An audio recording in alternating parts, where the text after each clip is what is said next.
ನಮಸ್ಕಾರ ವೀಕ್ಷಕರೇ, ಹುಬ್ಬಳ್ಳಿ ಧ್ವನಿಗೆ ಸ್ವಾಗತ. ನಾನು ನಿಮ್ಮ ಲೋಹಿತ ಬಸವ.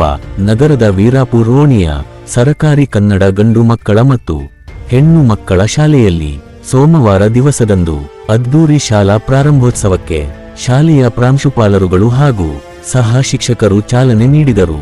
2 ತಿಂಗಳ ಬೇಸಿಗೆ ರಜೆ ನಂತರ ಮೊದಲ ಬಾರಿಗೆ ಶಾಲೆ ಆರಂಭಿಸಿ ಇಂದು ಹಾಜರಾದ ಮಕ್ಕಳನ್ನು ಹೂವಿನ ಸಸಿಯ ಗಿಡಗಳನ್ನು ಹಾಗೂ ಚಾಕೊಲೇಟ್ ನೀಡುವ ಮೂಲಕ ವಿಶೇಷವಾಗಿ ಸ್ವಾಗತಿಸಲಾಯಿತು. ಶಾಲೆಯ ಮೊದಲ ದಿನವೇ ವಿದ್ಯಾರ್ಥಿಗಳ ಸಂಭ್ರಮ, ಪೋಷಕರ ಸಂತೋಷ ಹಾಗೂ ಶಾಲಾ ಆಡಳಿತ ಮಂಡಳಿಯ ವಿಶೇಷ ಸ್ವಾಗತ ಕಾರ್ಯಕ್ರಮದಿಂದ ಹಬ್ಬದ ವಾತಾವರಣ ನಿರ್ಮಾಣವಾಗಿತ್ತು. ಶಾಲಾ ಆವರಣವನ್ನು ಬಲೂನ್ ಮತ್ತು ಅಲಂಕಾರಿಕ ವಸ್ತುಗಳಿಂದ ಸಿಂಗರಿಸಲಾಗಿತ್ತು. ಶಾಲೆಗೆ ಆಗಮಿಸಿದ ವಿದ್ಯಾರ್ಥಿಗಳನ್ನು ಶಿಕ್ಷಕರು ಹಾಗೂ ಆಡಳಿತ ಮಂಡಳಿ ಸದಸ್ಯರು ಪುಷ್ಪಾರ್ಚನೆಗೈದು ನಂತರ ಸಿಹಿ ತಿನ್ನಿಸಿ ಆತ್ಮೀಯವಾಗಿ ಬರಮಾಡಿಕೊಂಡರು. ಶಾಲೆಯ ಅಧ್ಯಕ್ಷ ಹಾಗೂ ಪ್ರಾಂಶುಪಾಲರು ವಿದ್ಯಾ ಅಧಿದೇವತೆ ಸರಸ್ವತಿ ದೇವಿಯ ಪೂಜೆ ನೆರವೇರಿಸಿ ವಿದ್ಯಾರ್ಥಿಗಳ ಶೈಕ್ಷಣಿಕ ವರ್ಷದ ಶುಭಾರಂಭಕ್ಕೆ ಚಾಲನೆ ನೀಡಿದರು. ನಂತರ ವಿದ್ಯಾರ್ಥಿಗಳಿಗಾಗಿ ಮನರಂಜನಾ ಕಾರ್ಯಕ್ರಮಗಳು ನಡೆದವು.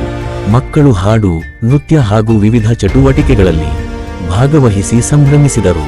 ಈ ಸಂದರ್ಭದಲ್ಲಿ ಶಾಲಾ ಶಿಕ್ಷಕ ವೃಂದದವರು ಹಾಗೂ ವಿದ್ಯಾರ್ಥಿಗಳು, ಪಾಲಕರು, ಪೋಷಕರು ಸೇರಿದಂತೆ ಹಲವರು ಉಪಸ್ಥಿತರಿದ್ದರು. ಹಿರಿಯ ಪ್ರಾಥಮಿಕ ಕನ್ನಡ ಗಂಡು ಮಕ್ಕಳ ಶಾಲೆ ಹಾಗೂ ಸರ್ಕಾರಿ ಹಿರಿಯ ಪ್ರಾಥಮಿಕ ಹೆಣ್ಣು ಮಕ್ಕಳ ಶಾಲೆ ನಂಬರ್ 4. ಈ ಒಂದು ಶಾಲೆಯಲ್ಲಿ ಸರ್ಕಾರದ ಆದೇಶದನ್ವಯ 2026-27ನೇ ಸಾಲಿನ ಶಾಲಾ ಪ್ರಾರಂಭೋತ್ಸವ ಕಾರ್ಯಕ್ರಮ ಇದೀಗ ಜರುಗ್ತಾ ಇದೆ.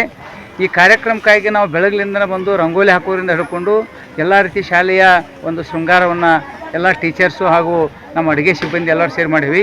ಈಗ ಜೊತೆಗೆ ಇವತ್ತಿನ ಒಂದು ವಿಶೇಷ ಏನಪ್ಪ ಅಂದ್ರೆ, ನಾವು ಒಂದನೇತಕ್ಕೆ ಬರ್ತಕ್ಕಂಥ ಮಕ್ಕಳಿಗೆ ಒಂದು ಹೂ ಗಿಡವನ್ನು ಕೊಡುವ ಮೂಲಕ ಹಾಗೂ ಅವರಿಗೆ ಹೂವನ್ನು ಹಾಕುವ ಮೂಲಕ ಜೊತೆಗೆ ಚಾಕ್ಲೇಟನ್ನು ಹಂಚುವ ಮೂಲಕ ನಾವು ಅವರನ್ನು ಇವತ್ತಿನ ದಿನ ಸ್ವಾಗತ ಮಾಡ್ಕೊಳ್ತೀವಿ.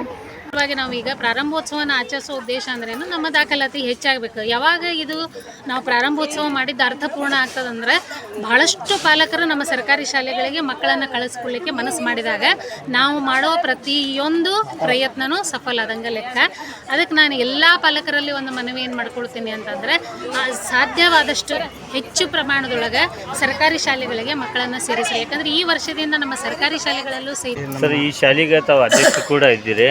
ಇಲ್ಲಿ ಕುಡಿಯೋ ನೀರಿನ ವ್ಯವಸ್ಥೆ ಎಲ್ಲ ಐತ್ರಿ? ಸ್ವಚ್ಛ ನೀರು, ಶುದ್ಧ ನೀರು ಸಿಗ್ತಾ ಇದ್ದಾರೆ? ಸ್ವಲ್ಪ ಗ್ರೌಂಡ್ ಮೈದಾನ, ಆಟದ ಮೈದಾನ ಸ್ವಲ್ಪ ಸಮಸ್ಯೆ ಐತಿ. ಇಲ್ಲಿ ಸಾಕಷ್ಟು ಮಕ್ಕಳು ವಿದ್ಯಾಭ್ಯಾಸ ಕಲಿತಾ ಇದ್ದಾರೆ. ತಾವು ಅಧ್ಯಕ್ಷರು ಕೂಡ ಇದ್ದೀರಿ. ಇದ್ರ ಬಗ್ಗೆ ಯಾಕೆ ಒಂದು ಕ್ರಮ ತೆಗೆದುಕೊಳ್ತಾ ಇಲ್ಲ ತಾವು? ಸರ್ ಹೇಳೇವ್ರಿ, ನಾವು ಮಾತಾಡೇವಿ ಸರ್, ಕಾರ್ಪೊರೇಟರ್ ಕೂಡ ಮಾತಾಡೇವಿ. ಹ್ಞೂ ರೀ, ಅವ್ರು ಮಾಡಿಸ್ಕೊಡ್ತೀನಿ. ಈಗ ಮುಂದಿನ ದಿನದಾಗ ಏನು ಮಾಡಿಸ್ತೀರಿ? ಮೈದಾನ ಏನಂತ ಮಾಡಿಸ್ತೀರಿ? ಎಷ್ಟು ದಿನದಾಗ ಮಾಡಿಸ್ತೀರಿ? ಈಗ ಕಟೋಡಿ ಚಾಲು ಆಕೈತ್ರಿ, ಗ್ರೌಂಡಿಂದ ಮತ್ತು ಅವಾಗೆಲ್ಲ ಇದು ಹದಗೆಟ್ಟು ಹೋಗ್ತೈತಿ. ಅದು ಸಾಲಿದೆಲ್ಲ ಮುಗಿದಿಂದ ಮಾಡಿಸ್ಕೊಡ್ತೀನಿ. ಮತ್ತೇನೇನು ಬೇಡಿಕೆಗಳು ಇಟ್ಟಿರಿ ನೀವು? ತಾವು ಒಬ್ಬ ಶಾಲೆಯ ಅಧ್ಯಕ್ಷರಾಗಿ ಒಂದು ಏನು ಬೇಡಿಕೆ ಇಟ್ಟಿರಿ ಅಂತೇಳಿ, ಏನೇನು ಆಗ್ಬೇಕಂತೀರಿ? ಇನ್ನು ಇದು 1ನೇ ತರಗತಿಂತ 12ರ ಮಟ್ಟ ಆಕೈತೆ ಅಂದ್ರೆ ದೊಡ್ಡ ಖುಷಿ ಐತಿ ನಮ್ಗೆ. ಅದ ಒಂದು ದೊಡ್ಡ ಖುಷಿ. ಈಗ ಮೈದಾನ ಬಿಟ್ಟು ಬೇರೆ ಮತ್ತೆ ಯಾವ ಸಮಸ್ಯೆಗಳು ಇಲ್ಲ? ಯಾವ ಸಮಸ್ಯೆ ಇಲ್ಲ ರೀ, ಮೈದಾನದ ಒಂದೇ ಸಮಸ್ಯೆ. ಎಷ್ಟು ದಿನದಲ್ಲಿ ಅದು ತಮ್ಮ ಮಾಡ್ಬೇಕಂತೇಳಿ ಡಿಮ್ಯಾಂಡ್ ಮಾಡ್ತಾ ಇದ್ದೀವಿ? ಈಗ ಅದು ಸರ್ಕಾರ ಆದೇಶ ಆಗೈತ್ರಿ. ಈಗ ಕಟೋಡಿದು ಅದು ಯಾವಾಗ ಚಾಲು ಆಕೈತಿ ಅನ್ನೋದು ಏನು ಇದಕ್ಕೆ ಕೊಟ್ಟಿದ್ದೀವಿ. ತಮ್ಮ ಹೆಸರು? ಚಂದ್ರಶೇಖರ್. ಈಗೇನು ಅನ್ನಿಸ್ತೈತಿ? ಎಲ್ಲ ಸ್ವಲ್ಪ ಖುಷಿ ಆಗತ್ತೆ ರೀ. ಆಮೇಲೆ ಇಲ್ಲಿ ಒಂದನೇ ತರಗತಿಯಿಂದ 7ನೇ ತರಗತಿವರೆಗೂ ಶಾಲೆ ಚಲೋನೂ ಐತಿ. ಆಮೇಲೆ ಇತರೆ ಸಾಮಾನು, ಅದು ಪಠ್ಯಪುಸ್ತಕ ಆಯ್ತು, ಬಿಸಿ ಊಟದಾಯ್ತು, ಎಲ್ಲ ವ್ಯವಸ್ಥೆನೂ ಚಲೋ ಐತಿ.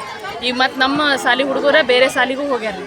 ಹೋಗಿ ಅಲ್ಲೂ ಚಲೋ ಇದು ಮಾಡ್ಯಾರ. ಅಂದ್ರೆ ಆಟದಾಗಾತು, ಆಮೇಲೆ ವಿದ್ಯಾಭ್ಯಾಸದಾಗಾತು, ಎಲ್ಲದ್ರಾಗತ್ತೂ ಚಲೋ ಇದು ಮಾಡ್ಯಾರ. ನಮ್ಮ ಮಗಳು ಇಲ್ಲೇ ಕಲ್ತಾಳ್ರಿ. ಈಗ ಇಲ್ಲಿ 7ನೇ ತರಗತಿ ಮಟ್ಟ ಮುಗಿಸಿ ಬೇರೆ ಸ್ಕೂಲಿಗೆ ಹೋದ್ರೂ ಇಲ್ಲಿ ಹೆಂಗೆ ಕಲ್ತ ಅಲ್ಲಿ ಹೆಂಗೆ ಕಲ್ತು ಹೆಚ್ಚಿನ ಮಾರ್ಕ್ಸ್ ತೊಗೊಂಡು ಒಳ್ಳೆ ಕಾಲೇಜಿಗೆ ಸೇರ್ಯಾಳ್ರಿ.